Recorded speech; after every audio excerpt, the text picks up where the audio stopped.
Greetings, everybody. Hi, welcome to an Atlantic Canada Online Global webinar. Today we're going to be talking about global e-commerce, and we're delighted that you could all attend. Thank you all so much for taking the time. We know you're probably all sort of webinared out and tired of sitting and staring at people's houses since we're not yet in the office, but I think there's a long last light at the end of the tunnel. So we start talking about global e-commerce today, and we look forward to answering all your questions and going through and hoping to give you some valuable information on your choices and the strategies that you can have going forward. Just while the last of you log on, I'm just going to introduce ourselves a little bit. For those of you who haven't attended other webinars with us, we're really delighted to have Erin Smith, the Program Manager for the CBDC, the Nova Scotia Association of CBDCs. Erin is the program manager for the Atlantic Canada Online Global Program. So she is the person to contact and to get to know and to have all your grant funding and applications and all that. So really important that you note her email address, and she is always ready to answer questions and be helpful and tirelessly helping Atlantic Canada companies. I'm very delighted and thankful that I've been joined today by Samantha Sofici. Samantha is Senior Online Business Development Manager at IBT Online and knows an awful lot about helping companies use online business development tools like e-commerce, like social media, like localized websites, and helping steer companies through all the different strategies and options that they have available to them. And for myself, I'm also here. My name is Susanna Hardy. I'm really pleased to be here today with you. I'm Chief Content Officer at IBT Online, and I'm delighted to be talking today about global e-commerce. Just a couple of little tiny housekeeping rules. You're all on mute at the moment, but we really want your questions, so please do pop them into the chat box, and we will be getting some time at the end of this webinar to go through questions that you might have, whether it's about the Atlantic Canada Online Global Program or about global e-commerce or anything that we're addressing today. There will be two little polls during the webinar, so we'd really appreciate your participation in those. And there's also a really short survey at the very end of this webinar that as well. And just finally, you will all be receiving a copy of the webinar in your inboxes, recording of the webinar, I should say.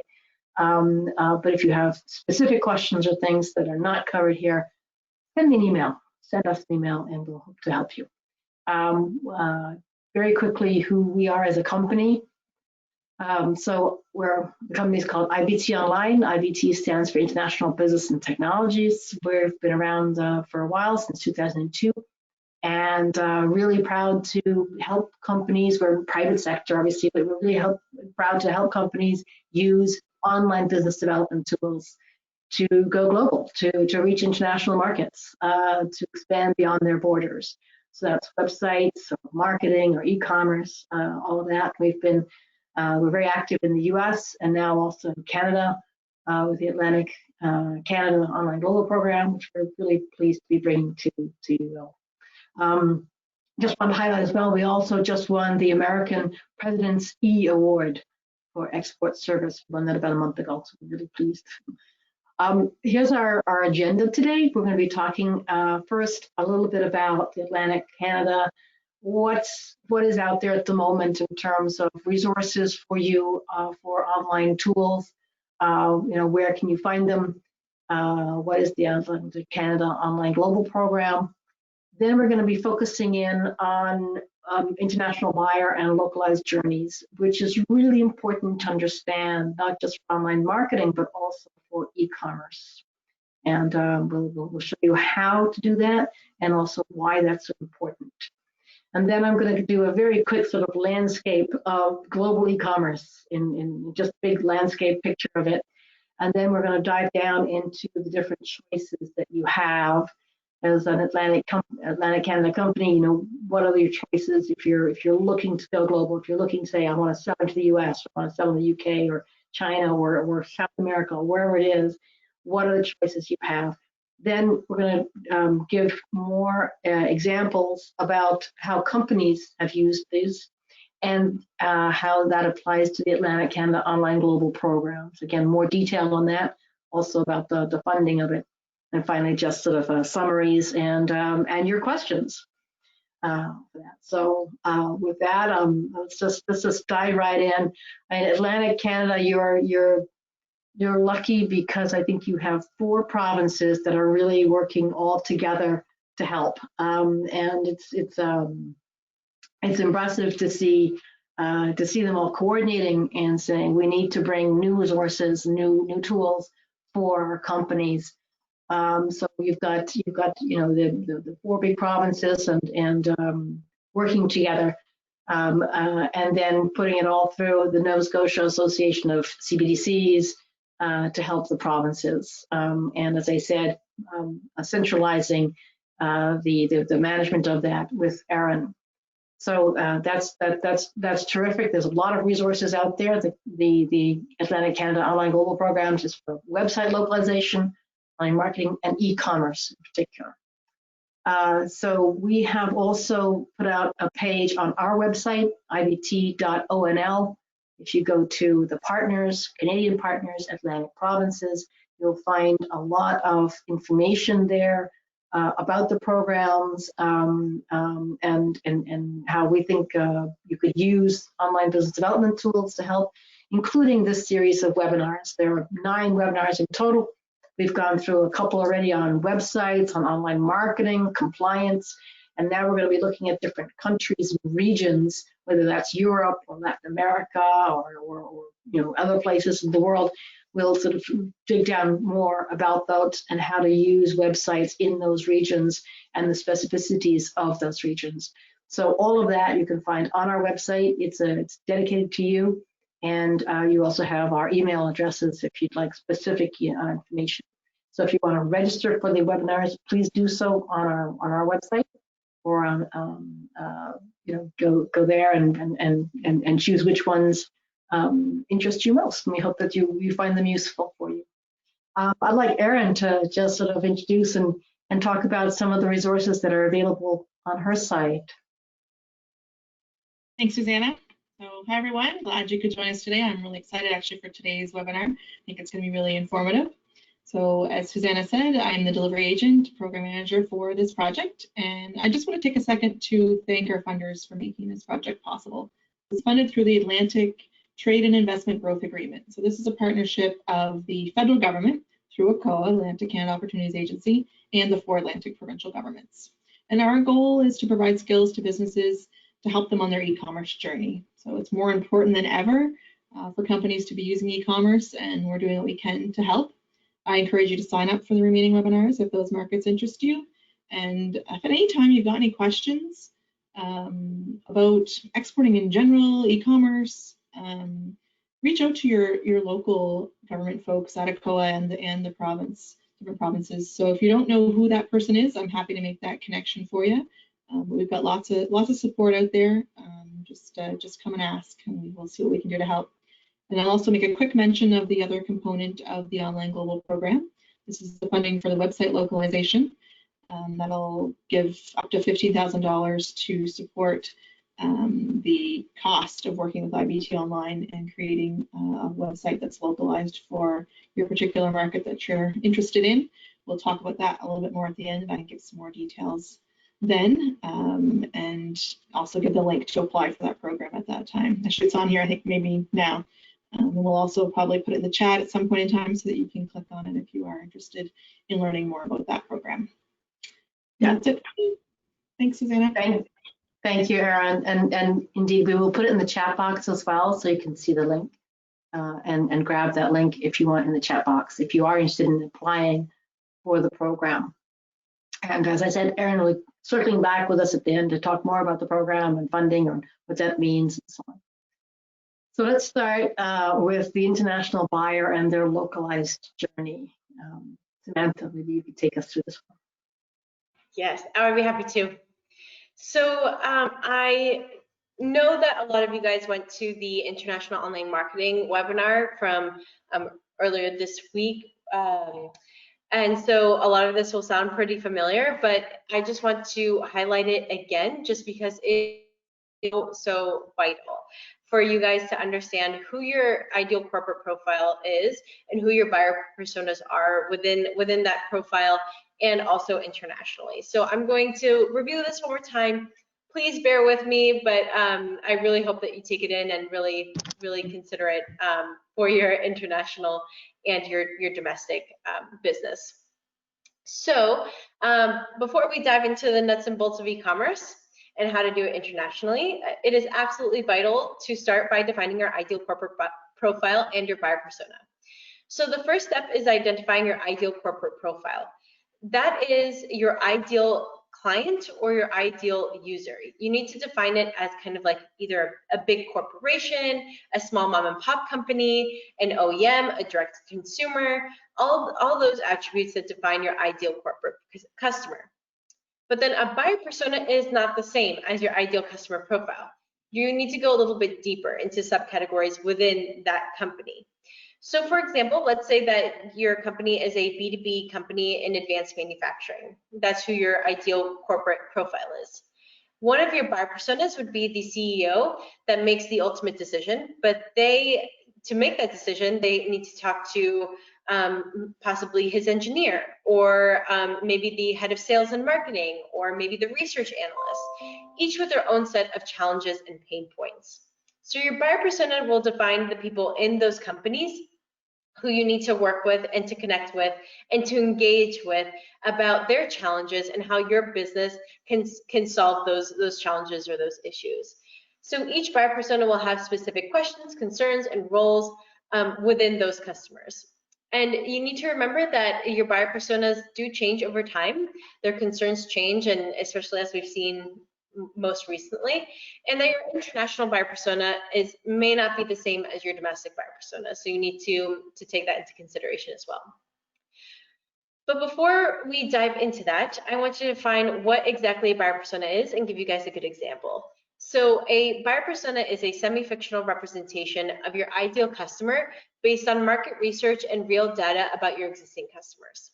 So the point about defining your buyer persona is that it allows you to make sure that you're reaching out to the right person at the right time with the right message, saving you and your company a ton of time and resources.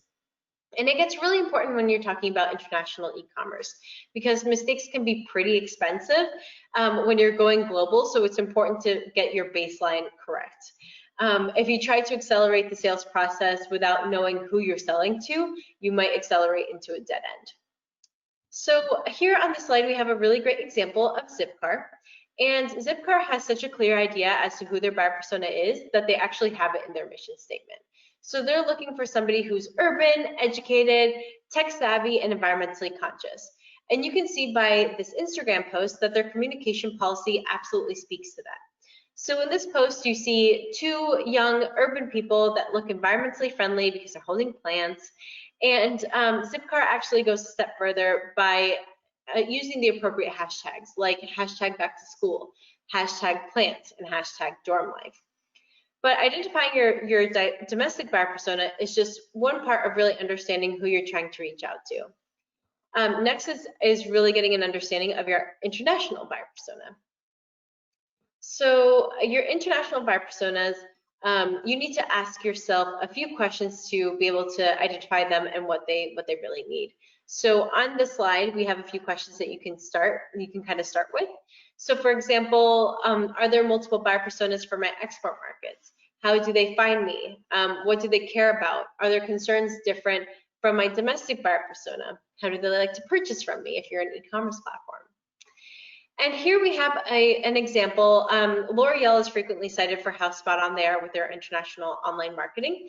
And these examples are from kind of like the start of the pandemic. So this was when people were socially distancing, companies were temporarily closing down.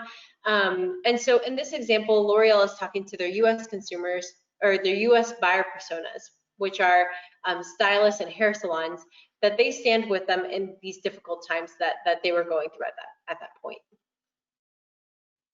However, if you take a look at the Australian site, their message is completely different. There is no message, there's no message of COVID-19, no mention of coronavirus, of socially distancing, nothing. They are speaking to their buyer persona because in Australia, they suffered through some pretty horrible fires towards the beginning of the year. And so their messaging on the website is respectful of that. They were talking about the climate, and that's what mattered to them at that point. And then on the next example, L'Oreal Brazil is demonstrating to Brazilian customers that they are doing their part to help the people of Brazil by producing hand sanitizer, which is something that they don't normally produce. So each buyer persona is clearly different, and the messaging is respectful of that. And taking a look at your buyer persona's priorities today. So if you are a B2B business or even B2C, people are looking after their employees. They're managing costs. They're maintaining supply chains and existing partnerships. But the one that we're going to be focusing on today is generating sales, exports, and business. And now I hand over to Susanna to talk about how we're able to do that. Thanks, Samantha. So we wanted to say, you know, okay, the online or the global e-commerce market, how big is it? What is it? And again, if you attended a previous webinar, you'll recognize this slide, but it's worth looking at again just to make sure that I mean, for us, it's so vital to understand, you know, that 60% of the world's population is online, not just online a little bit, they're online 7 hours a day. So a third of their waking day is spent online, and most of that is spent communicating. Out of those 7 hours, roughly 2.5 hours are spent on social media. And we saw, you know, 4.66 billion people online, 4.14 billion of them are using social media. So this is, as we've said before, this is good news for Atlantic Canadian companies. It means you can use online tools to connect, communicate, be found, do business with anyone in the world, basically, at any time. And for an e-commerce strategy, what does that really mean? You know, for us, we like to think of sort of saying, okay, you know, in this case, we put a US one, but for us, you know, if you have a Canadian e-commerce website, that would have its own orbit of social media and SEO and so on. And it can be linked to e-commerce platforms or not, you know, an Amazon or, you know, a JD.com or whatever. But if you've got strong export markets elsewhere, or you think that, you know, you think we have a lot of good prospects in Brazil, we should be good in Brazil, then it's worthwhile looking at that a bit more. And that would have its localized e-commerce website, but then also have, you know, its own orbiting online marketing in order to get the traffic that you need for an e-commerce site. You know, and here I've chosen France, Brazil, but really it can be anywhere in the world. And just as an example of what we mean by localized websites, I thought just one example to be able to show you. But if you have interest in finding out more about what a localized website is, that was one of the very first webinars that we did. And again, if you have an interest of specifically questions, then send me an email. But otherwise, you can also always listen to the recording of the very first webinar we did on localized websites. Samantha sitting she's in Florida at the moment, so she goes on to google.com.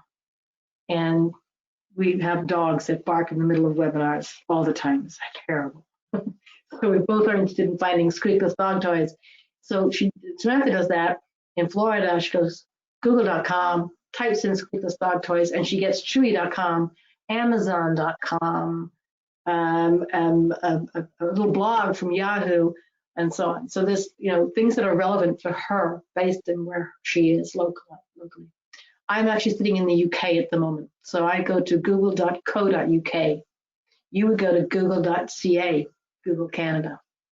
I type in the same words as Samantha, squeakless dog toys, and I get different results because Google knows where I am, and therefore it assesses what is relevant to me. So barksandbunnies.co.uk, timeforpause.co, even amazon.co.uk. Because, you know, that is what's relevant for me sitting in the UK. So if I'm on an e-commerce website, if you have just your Atlantic Canadian website that's e-commerce enabled, you're going to be lucky to find a few non-Canadians and even a few non-Atlantic provinces coming to your website for buying things. And if you're very active on social media, you could find some, you could stretch it perhaps a little bit, but it's not really going to do what you need for international e-commerce. You're not going, if you think you've got strong prospects in Germany, then you need a German localized website in order to be relevant in that market. So I guess for us, just that in that conclusion side, why do Canadian exporters need local e-commerce and online business tools? Because the world's online, and it will allow you to act on a bigger playing field and reach beyond your borders and interact with prospects who are international, to be understood by them and build the trust you need for the buyer's journey. Now, I might just launch a quick poll before we get into, here we go. We wanted to ask you all if you're already active in e-commerce. Are you already active in e-commerce? Is that something that you do already? Do you do it domestically only? Do you do it, are you active in international e-commerce? Are you still thinking about it? Let us know. Just take your little mouse and click on the thing. It should be reactive to your screens. And it's interesting, this, a lot of you are still thinking about it. Still very much like, well, we're still thinking about it and so on. There's a few of you, a little handful, who are domestically and internationally already active in e-commerce. And then there's a good bunch of you, say 2 handfuls of you, who are already engaged in e-commerce domestically. So that's a good representation. We're happy to see that. Thank you all very, very much for that. There will be another poll later on, but thanks for enjoying that one. Now I'd like to turn over to Samantha to talk a little bit more about the global e-commerce landscape. Samantha? Absolutely. Thank you, Susanna. So first things first, when we look at this, we really gain a sense of how big e-commerce is. $3.5 trillion globally. Out of the total world population of about 7.5 billion, 4.5 billion are online and 3.4 billion are shopping online, meaning 45% of the world's population is buying online, and it's only increasing. For example, Amazon stock has increased by more than 60% this year, and this is supported by the case of customer spending on Amazon, which between May and July was up 60% from the same time frame last year. So pretty impressive.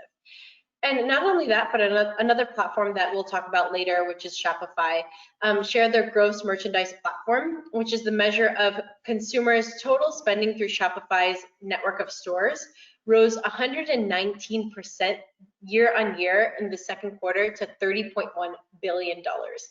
And it's absolutely a global phenomenon, as you can see by this map. And on this slide, so on the last slide, we know that China and the United States are absolutely huge, with e-commerce markets worth about 740 billion and $560 billion respectively. But keep in mind that Europe is also quite large. With if you take the region as a whole, it's about the same size of the USA. But here is a snapshot of e-commerce adoption worldwide, with the average being 74% of internet users saying that they bought something online within the past month. And this was a survey that was released in October 2020. And what I find interesting in this graph are the countries that have a greater penetration of e-commerce than the United States, who aren't in the top 10 B2C global e-commerce numbers that we saw in the previous slide. Countries like Indonesia, Thailand, the Philippines, Poland, and Ireland. E-commerce is being adopted worldwide, not just in the main markets, and it's projected to grow even more. So here, I just wanted to talk to you guys a little bit about the different types of e-commerce activities and habits online. And on the slide, you'll see that 82% of internet browsers have gone and searched online for something to buy, which is why SEO is absolutely critical. And then 52% of them have made a purchase via a mobile device, which is why having an e-commerce site or a localized website that is mobile friendly is also absolutely just so important, and we harp on about it all the time.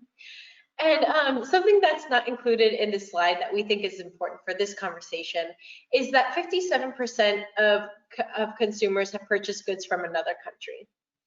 And this is why the local user experience on your site and your storefront needs to be a priority regardless of what platform you're using.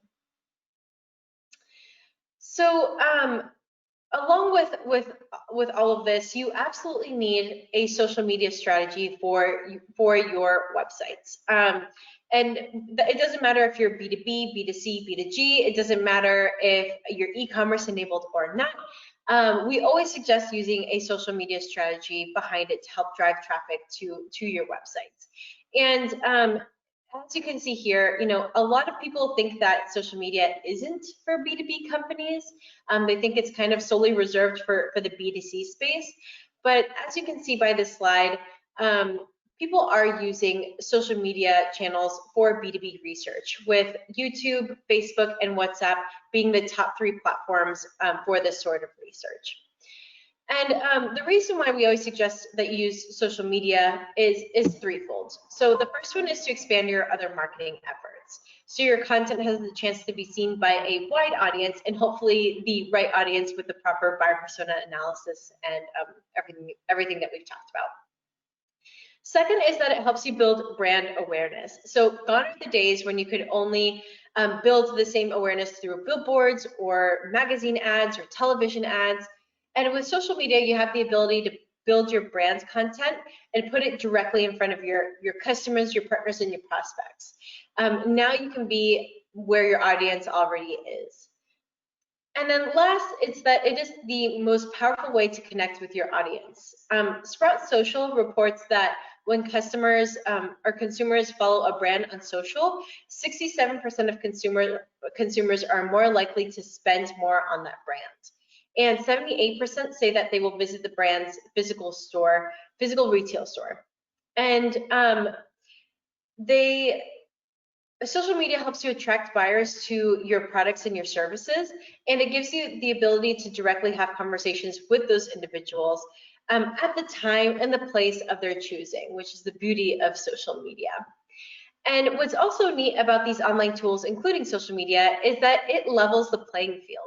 So it allows you to kind of punch above your weight, and it allows you to compete with businesses that are much larger than you. So it makes you seem larger than you already are if you have a really great business social media strategy. And something that we also want to touch upon is that e-commerce is not just for B2C companies, but also for B2B businesses as well. Many people think of e-commerce as just selling to that individual person sitting at their kitchen table. However, the prevalence of B2B commerce is absolutely huge.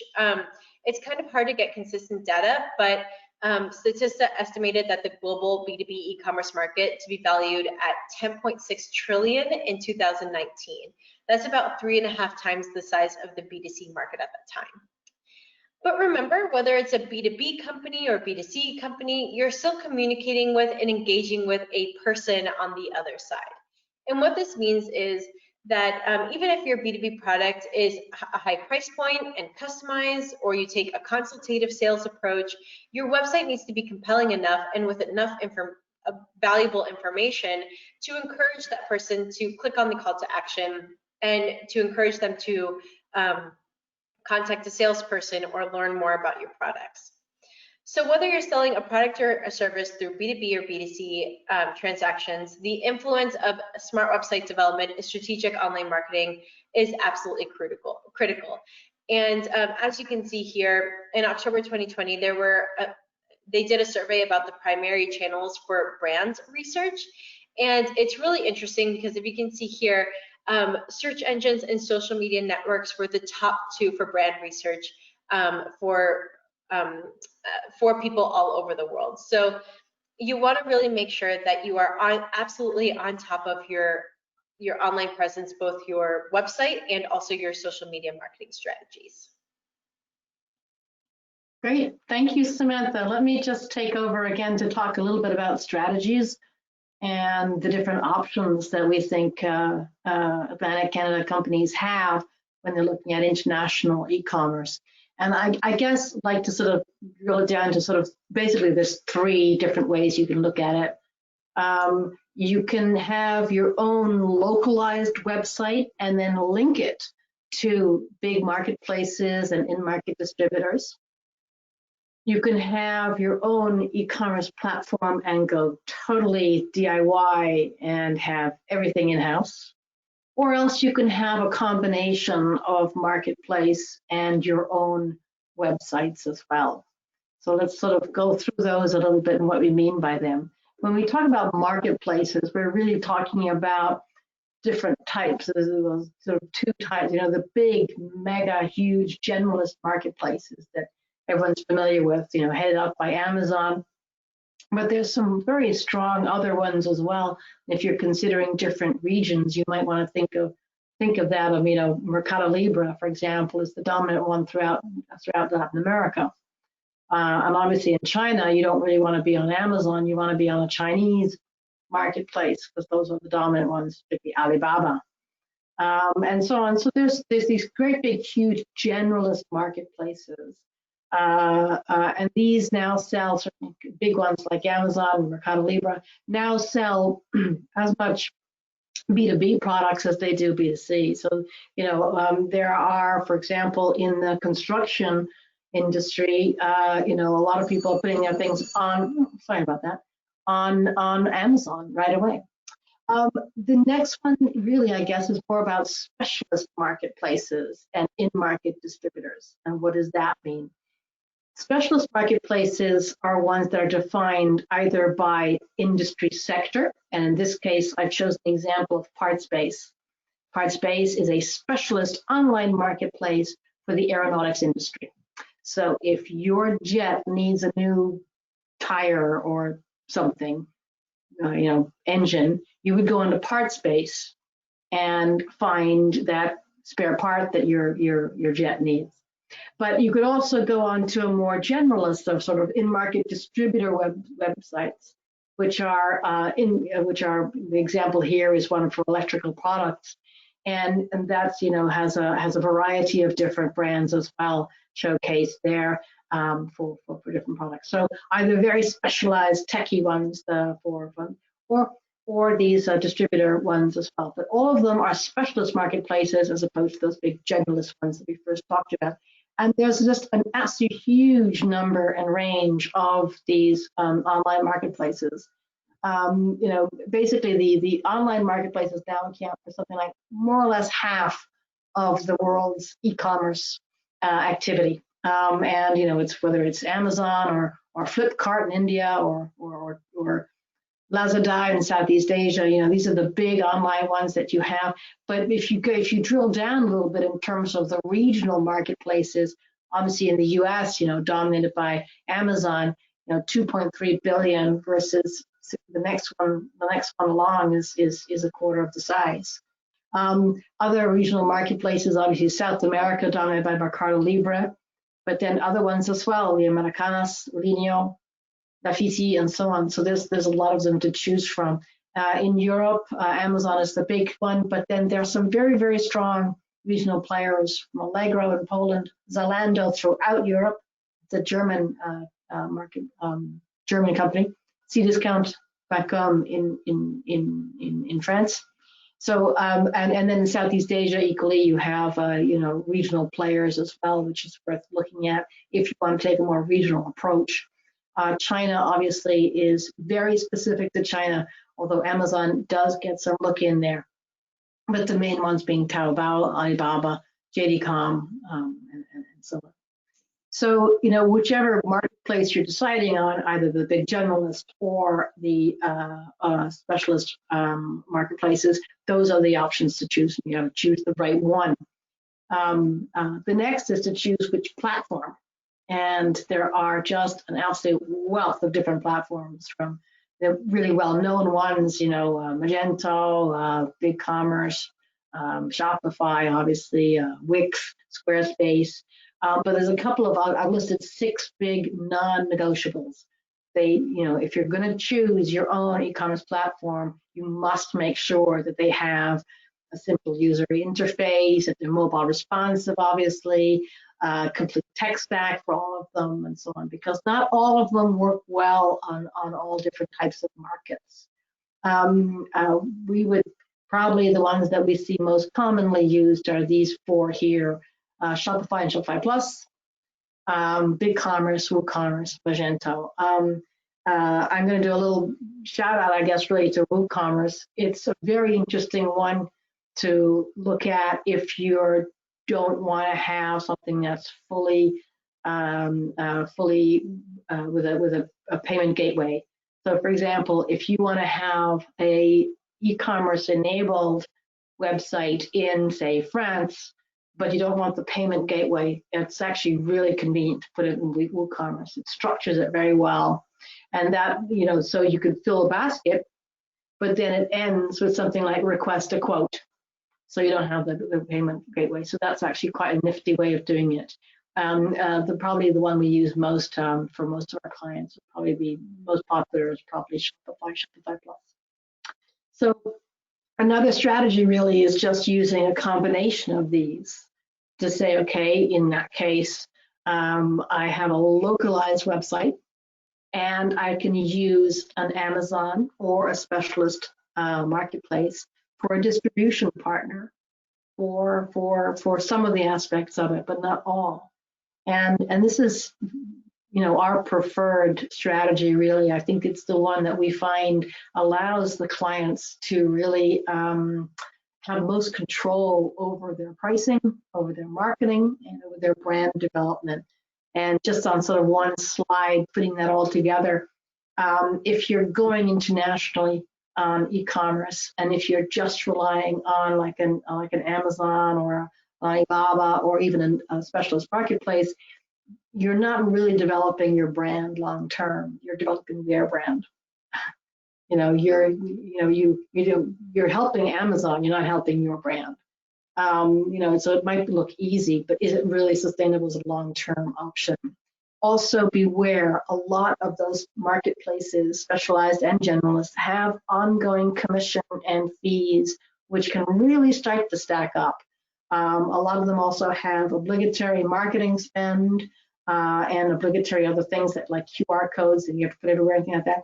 And they say, okay, you can only market through us. And so again, you're piling your marketing budget into helping their brand grow. The flip side is that they say, okay, we'll take care of everything for you. But longer term, you might want to question whether that's a good thing for your brand or not. So one way of going about that is to develop your own localized website in that market, and then tie in the generalist or specialist marketplace. So that, as I said, you're using the marketplace as a logistics supplier or an after sales or what other services they provide, but you are controlling your own marketing budget. You're controlling, therefore, your brand development, and that you have a visibility on your end client. You can develop then a rapport and with your end client and understand your end client and the buyer persona that you need. And finally, we think that in the end, it allows you better price stability because you're not always showcased directly with your competitors on the same page. So there you go. Now let's talk a little bit about the Atlantic Canada Online Global Programs and what they mean for that. Maybe Samantha, do you want to go through some of these? Yeah, I would be happy to. Thanks. So we have these Atlantic Canada Online Global Programs that are there to help you as exporters grow in your international target markets, whether it's through website localization, international online marketing, a dedicated e-commerce platform. We are here to tip and tailor your online presence according to those goals. So we can, if your goal is to reach new markets, to recruit new distributors, to support existing distributors, to generate leads, grow your brand awareness, credibility, trust, all of those things that you see to your right, we can tip and tailor your online presence accordingly. And we have this phenomenal Atlantic Canada Online Global program to help you do that. So the 3 programs that we have available are options A, B, and E. So option A, and I will make sure to get into further detail in a second, but just to give you guys an idea. So all of this has to do with website development. Option A is a limited scope, so either 1 or 2 market expansion with a predefined scope. Option B is a customized market expansion, so anything above and beyond the scope of work of option A. And then option E has to do with e-commerce, where we will build a fully functioning e-commerce platform for your dedicated market.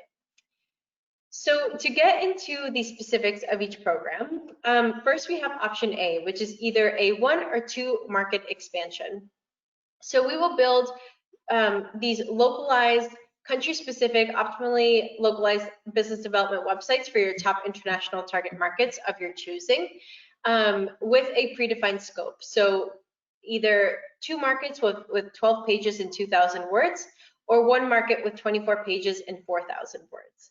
So these websites will be based off of your Canadian website, but we will go through the whole localization process that we've spoken about a couple of times in this webinar series, including things like proper domain names, local hosting, SEO keyword research, regulatory compliance, and security, as we spoke about in the last webinar, and just so much more. So by having these websites, they will help you be found, be understood, and be easier to do business with in your top target markets. And the price of this specific program with the limited scope is 16,000 Canadian dollars. So in the next slide, we have an example of a company that did the option A with us. They decided to do the 2 websites with a limited scope. And this company is pretty interesting because it's a makeup company. They do both B2B and B2C business strategies, depending on which country they're entering.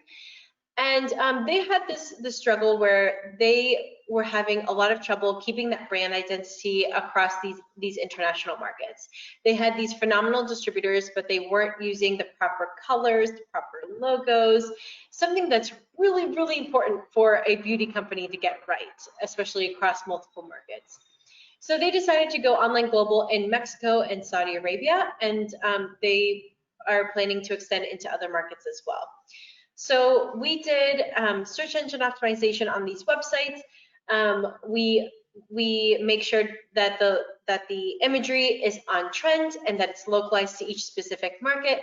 But as you can see, no matter which website that you go to, you can always tell that it's the same company. It's Palladio Beauty. So they were able to keep that brand control. They were able to keep that brand consistency, and they were able to help those in-market partners, their in-market distributors and sales reps, to help grow in those target markets. So pretty successful case study. Next, we have option B. So option B is a customized market expansion. And so anything above and beyond the scope of work of option A. So say you want new content on these international sites, or you want a complete website redesign, or maybe you want us to connect it to a CRM system. All of this will be covered under option B. So the scope of work and the budget is completely dependent on the functionality of the website and what you want. But we will make sure to price it accordingly. And there are grants available for the option B program as well. And an example of this is FARECLA. So we created a pretty large website for them for China and for the UK. So it was above and beyond the scope of work of option A. And we also supported it with localized marketing campaigns and through monthly ongoing social media marketing and search engine optimization. They wanted to increase their sales, plain and simple. They wanted to increase their sales and generate leads for their distributors in those markets. So as you know, as we mentioned in this webinar, that China has a pretty specific online environment, and it can be a little bit challenging sometimes. So they asked us to help them grow in that market to increase their sales and their brand recognition. And we actually have a wonderful case study video of FARECLA on our website if you want to check that out. And then we have option E. So option E is e-commerce, and it's what we talked about in this webinar, where we will create a fully functioning e-commerce platform for you dependent on your scope of work. So the price is fully dependent on how many pages, how many SKUs, how many words on the e-commerce platform. But you can be sure that the e-commerce platform will have a fully functioning cart. It will be completely localized for the markets that you're trying to enter in terms of the SEO keyword research and the translation, the imagery, all of that stuff that we talk about in a localized website will also apply to this e-commerce platform. And there are grants available for the Atlantic Canada Online Global Program option E as well. So if you're interested in having your own dedicated e-commerce platform, we can absolutely help you there as well. And an example of this is a company called VaporPins. And VaporPins is pretty interesting because they were already building a Brazilian e-commerce platform before they met with us. But they were finding that the e-commerce platform was not up to par to their standards. It was not in proper Brazilian Portuguese. It didn't really have a functioning cart the way that they expected it to in Brazilian reals. And pretty much it was just a company that didn't specialize in international websites. And so they reached out to us and we were able to create a fully localized website using option E. And we actually expanded and also have done websites for Spanish-speaking Latin America, Australia, and also New Zealand. So not only did we build these e-commerce platforms, but we also supported it with localized marketing campaigns and monthly ongoing search engine optimization. So we help them increase their sales in those respective markets that we're really proud of. Thanks, Samantha. I wanted to ask actually if the audience, have they already, are you interested in the Atlantic Canada Online Global Programs? Have you already applied? Are you thinking about applying? Are you in the process of applying? Just to try and get a feel for this, if you have an interest in this Atlantic Canada Online Global Programs, and whether it's option A, option B, or option E for e-commerce. Let us know if that would be, just to give you some feedback on that. Some of you are interested and will be applying, which is great, and many of you are thinking about it still, which is also really interesting. Thank you very much, and I can also say that some of you have already applied, which is great to hear. I'm going to turn now to Erin just to give a little bit more detail and reiterate some of the details about the program. And let me switch off this poll first, sorry. Switch off the poll and then switch to Erin to talk just a little bit about how do people apply, what do they need to do, what are the ins and outs of it. Yep, thanks, Susanna. So Samantha has just put the link in the chat there. It's an application-based program, so we've got 20 spots available for the $15,000 in funding, and you can submit your application online anytime up until the end of this webinar series. So December the 15th, I believe, is the last webinar, and you can continue to work on your application and apply during that time frame. And then we will be making selections and awarding those spots after that.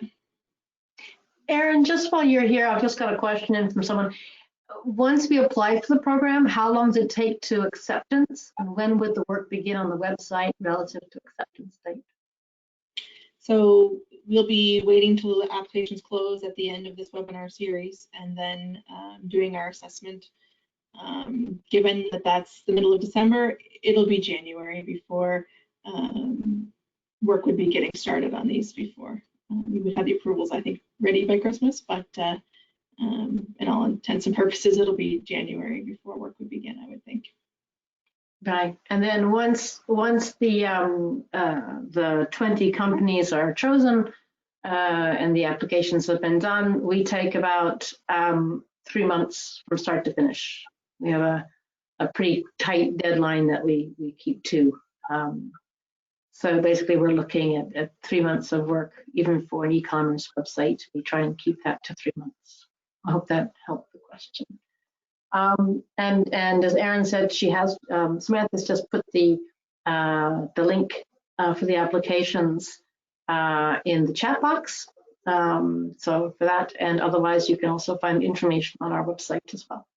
So just really in summary, and I do note that there's a couple of other questions coming in as well.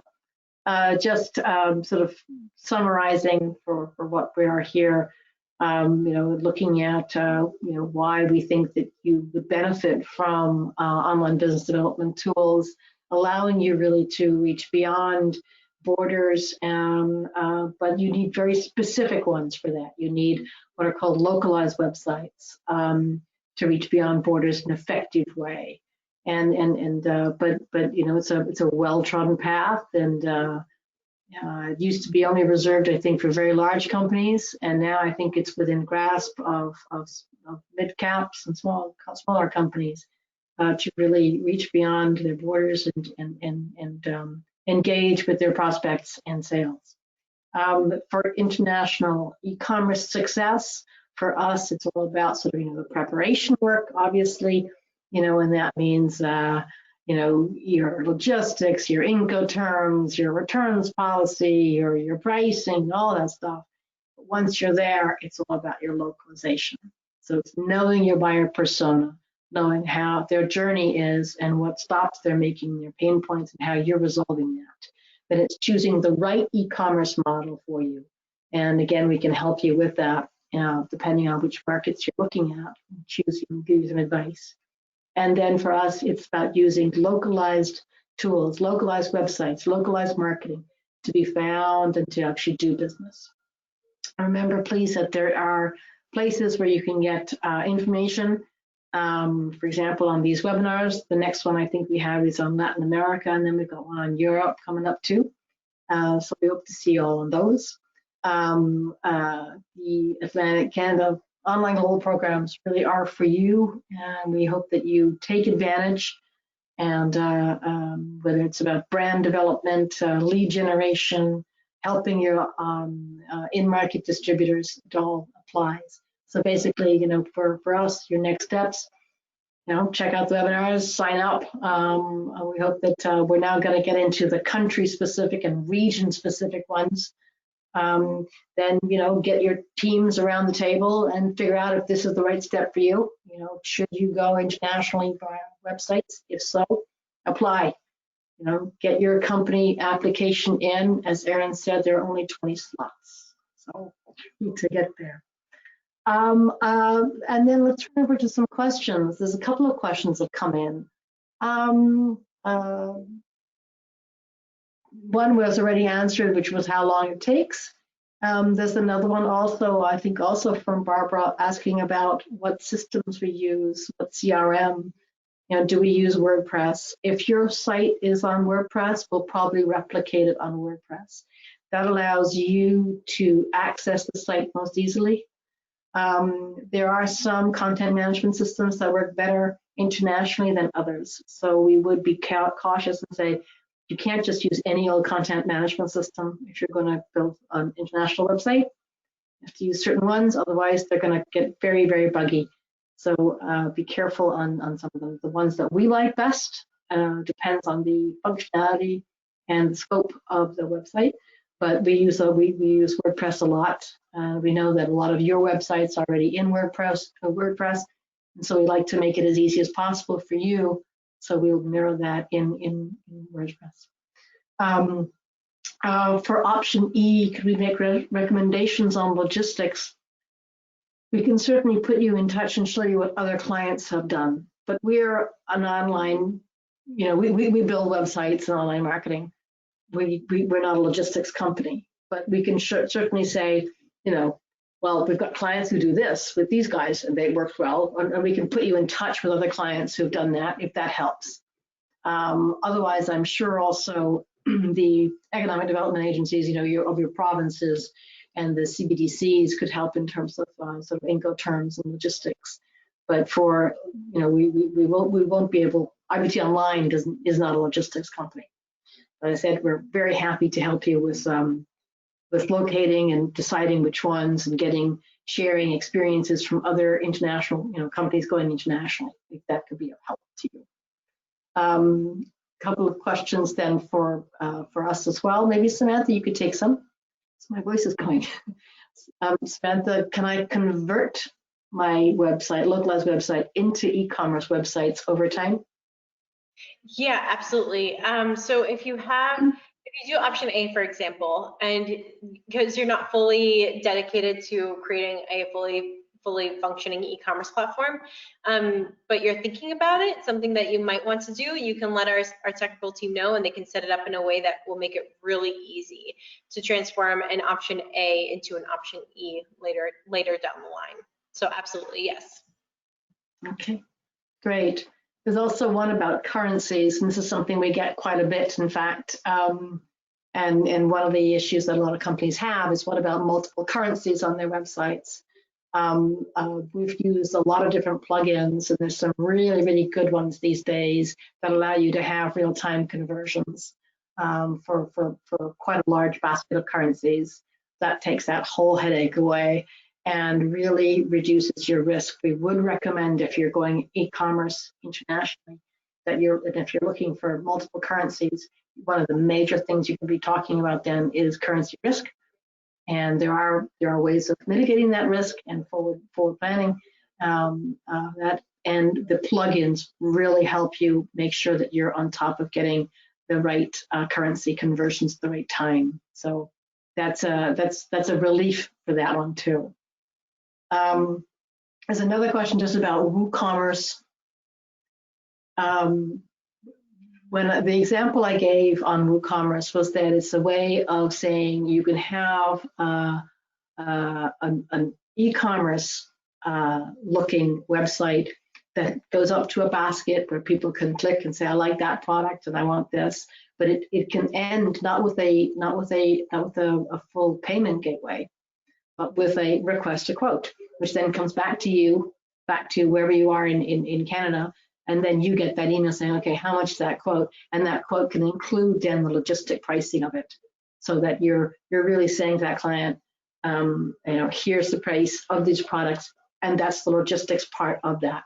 So that's a nice way of also circling back and making sure that you're on top of your pricing, and you're not getting confused in pricing and logistics as well. Excuse me. I guess one last question, Samantha, perhaps. More really about security. Are there certain countries that are more secure than others where you're hosting? Samantha, I don't know if that's one for you. I'll leave that one to you, Susanna. Oh, okay. Hosting is an issue that we deal with a lot, and we use hosting. You have to host locally to have a localized website, so it's very important. If you want to be visible to your German prospects, you need to be hosted optimally for them. So being hosted in Canada is not going to do it. So you need to have a hosting in Europe, and we use huge companies that have supposed to have ultra secure, and most of them are actually US companies. It includes Amazon actually for their cloud services, and also a company called Nexus, which gives us storage space throughout the world. And these ones have some of the best firewalls that we know of. So that's the best one we can do. I think one of the most important things is making sure that your plugins are really updated all the time, especially if you're on Shopify. If you're using Shopify, update your plugins all the time, because that's where you're going to get cybersecurity risks. We have called it an hour. Thank you all so much. Erin, as always, thank you for joining us, for being here, for helping in this program, for doing all the admin and all of that. Really fantastic, much appreciated. Samantha, as always, thank you for your help and everything, and presenting and being here and organizing it. And most of all, Atlantic Canada companies, thank you. Thank you for attending and for being here, and we hope to see you online and in person soon. Take care, and join us on the next webinar. Thank you all. Bye. Bye-bye.